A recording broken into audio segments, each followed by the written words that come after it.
Good morning, everyone, and welcome to Sunup. We dive right in this morning with Dr. Ashleigh Faris, our OSU Extension entomologist, talking about fall armyworms, which really seem to be everywhere right now.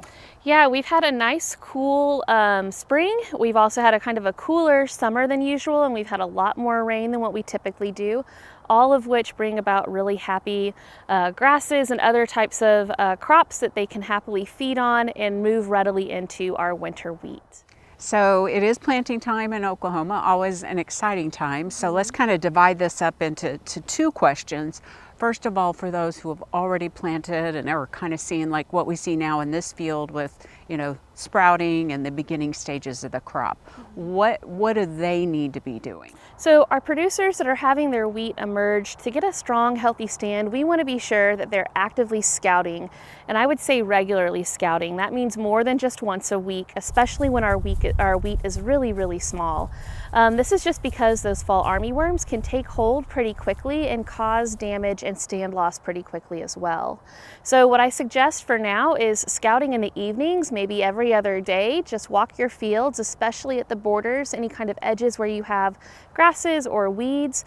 Be looking at the base of the plants that are coming up and look for some really, really small worms that might possibly be moving around, even some small egg masses too.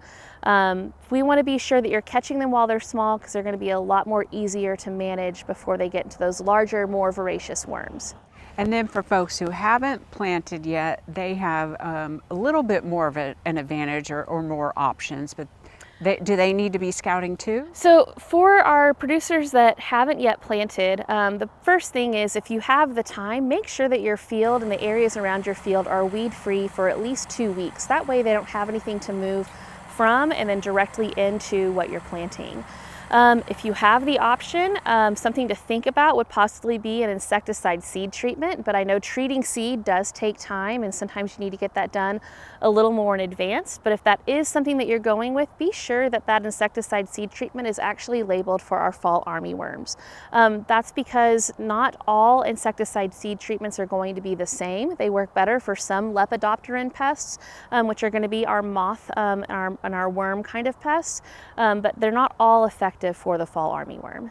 In terms of management, what are the specific options for producers? So when our treatable threshold is going to be is when you have about 3 to 4 larvae per foot of row and you see some signs of damage. So those smaller worms, they're going to cause window painting on the leaves. When they're feeding, they're going to scrape off that top leaf material, and so you might see some transparent pieces of those leaves. As the worms get larger though, then you're going to start to see evidence of whole leaf feeding, and that's when they can really become an issue. In terms of management options, we suggest producers select a product with an active ingredient such as chlorantraniliprole, lambda-cyhalothrin, or cyfluthrin.